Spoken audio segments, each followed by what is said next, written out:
Thursday evening பீஸா பண்ணலான்னு எல்லாம் ready பண்ணிகிட்ருந்தேன். ஒரு ஸ்பூன் ஈஸ்ட், ஒரு ஸ்பூன் சுகர், ஒரு கப் தண்ணி, இது எல்லாத்தையும் போட்டு நல்லா மிக்ஸ் பண்ணிவிட்டு ஓரமாக ஒரு 10 நிமிஷம் எடுத்து வச்சிடலாம். ஆக்டிவேட் ஆகிடுச்சு ஈஸ்ட்டு.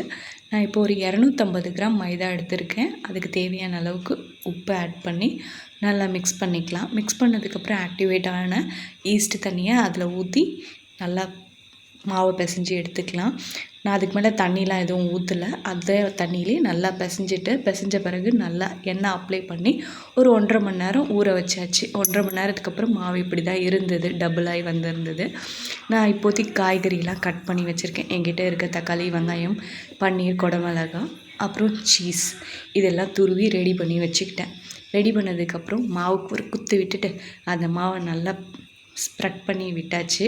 ஸ்ப்ரெட் பண்ணதுக்கப்புறமா ஹோல்ஸ் போட்டுட்டு என்கிட்ட பீஸா சாஸ் இருந்தது. பீஸா சாஸை மேலே நல்லா ஃபுல்லாக அப்ளை பண்ணிவிட்டு சீஸ் ஃபஸ்ட்டு மேலே சீஸ் போட்டேன். இது வந்து நார்மல் சீஸ் தாங்க, மொசரல்லா சீஸ்லாம் இல்லை. நான் நார்மலாக அந்த க்யூப் மாதிரி கிடைக்கும்ல அந்த சீஸை தான் துருவி போட்டிருக்கேன். தக்காளி, வெங்காயம், குடமிளகாய், பன்னீர் இது எல்லாத்தையும் மேலே அரேஞ்ச் பண்ணிவிட்டு மேலேயும் கொஞ்சம் சீஸ் தூவிக்கிட்டோம். அப்படியே இந்த கேப்லேயே என்ன பண்ணேன், ஓடிஜி 180 டிகிரியில் 10 நிமிஷம் ப்ரீஹீட் பண்ணி வச்சுருக்கேன்.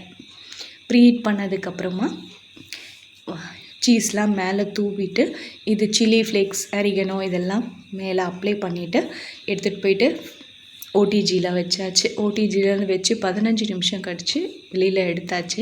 எடுத்ததுக்கப்புறம் இப்படி தான் இருந்தது பீஸா. நம்ம டாமினோஸில் வர மாதிரி இந்த சீஸ்லாம் மெல்ட் ஆகிலாம் வரல. இது நார்மல் பீஸான்றதால நார்மலாக இருந்தது. But taste